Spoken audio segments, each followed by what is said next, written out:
आज Doubtnut app download करें। Doubtnut पर अपने सभी गणित, रसायन विज्ञान, भौतिक विज्ञान और जीव विज्ञान के डाउट्स का करो सफाया। बस प्रश्न की फोटो खींचो, एक ही प्रश्न को क्रॉप करो और तुरंत वीडियो सोल्यूशन पाओ। अभी डाउनलोड करें। प्रश्न है कि द्रव्यमान m का एक कण दो बिंदु x1 तथा x2 के बीच सरल आवर्त गति में कंपन करता है तथा साम्य स्थिति हमारे पास 0 है, तो इसकी स्थितिज ऊर्जा का ग्राफ क्या होगा। तो आइए हल करते हैं इस प्रश्न को।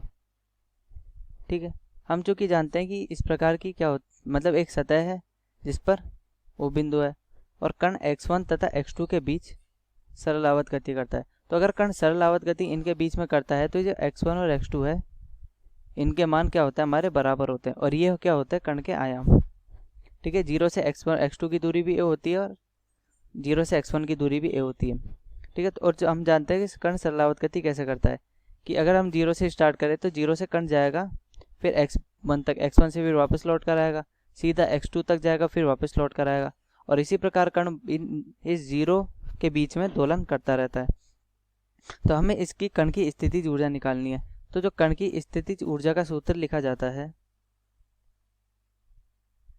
ठीक है, स्थितिज ऊर्जा का सूत्र के माफ कीजिएगा u बराबर लिखा जाता है half m omega square x square. यहाँ पर m क्या है, यहाँ पर m है इस वस्तु का द्रव्यमान। ठीक है, m क्या है, द्रव्यमान, यानी कि जो कण हमारा गति कर रहा है उसका द्रव्यमान। और ओमेगा क्या है, इस कण की कोणीय आवृत्ति। ठीक है, चूंकि हम जानते हैं कि जो कोणीय आवृत्ति ओमेगा है वो इसके आवर्त काल से क्या संबंध होता है, यानी कि ओमेगा बराबर 2π/2। और चूंकि हम जानते हैं कि अगर ओ बिंदु से कण जाकर वापस ओ बिंदु पर आए, यानी कि अपना पूरा एक चक्कर कंप्लीट करे, तो वो समय होता है आवर्तकाल का। और x है हमारे पास इसका माध्य स्थिति से विस्थापन, कि अगर मान लेते हैं कि कण यहाँ पर है, ठीक है, इधर x दूरी पर 0 से, तो इसकी स्थितिज ऊर्जा u बराबर लिखी जाती है half m omega square x square. अब अगर हम इधर देखें कि अगर x धनात्मक दिशा में हो या फिर x ऋणात्मक दिशा में हो, क्योंकि 0 से इधर वाली जो दिशा होती है ये दिशा हमारी ऋणात्मक दिशा होती है और ये दिशा हमारी धनात्मक दिशा होती है। तो स्क्वायर होने की वजह से अगर x ऋणात्मक में हो या धनात्मक में हो उसका मान सदैव क्या आएगा, धनात्मक आएगा, यानी कि स्थितिज ऊर्जा सदैव इस स्थिति में धनात्मक होगी। तो स्थितिज ऊर्जा अगर धनात्मक होगी तो हमारे ये ऑप्शन और ये ऑप्शन दोनों गलत हो जाते हैं। ठीक है, हम इधर मार्क कर लेते हैं कि ए ऑप्शन, ये हमारा बी ऑप्शन, ये हमारा सी ऑप्शन और ये हमारा डी ऑप्शन। तो ए और बी ऑप्शन हमारे गलत हो जाते हैं। ठीक है, तो इस हिसाब से सी और डी में से कोई एक हमारा सही है। अब हम क्या करते हैं, x बराबर 0 पर स्थितिज ऊर्जा निकालते हैं। तो x बराबर 0 अगर हम इधर रखेंगे तो u का मान हमारा क्या आएगा, u का मान हमारा आएगा 0 के बराबर, यानी कि स्थितिज ऊर्जा हमारी किसके बराबर है, 0 के बराबर। तो x बराबर 0 पर हमारी स्थितिज ऊर्जा 0 आनी चाहिए, जो कि यहाँ पर है परंतु यहाँ पर नहीं है, तो ये भी हमारा गलत हुआ। तो अतः हमारा सही ऑप्शन कौन सा हुआ, सी का हुआ।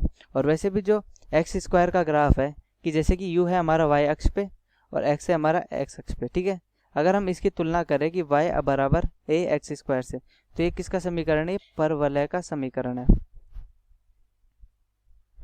ठीक है, ये परवलय का समीकरण है y बराबर a एक्स स्क्वायर। और अगर a हमारा धनात्मक हो तो इसका मुंह ऊपर की ओर होता है। ठीक है, जैसा कि हम देख सकते हैं।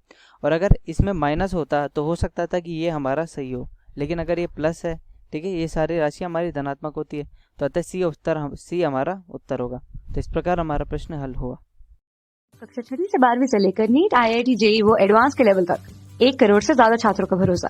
आज ही डाउनलोड करें डाउटनेट ऐप या व्हाट्सएप करें अपने सारे डाउट्स 8400 400 400 पर।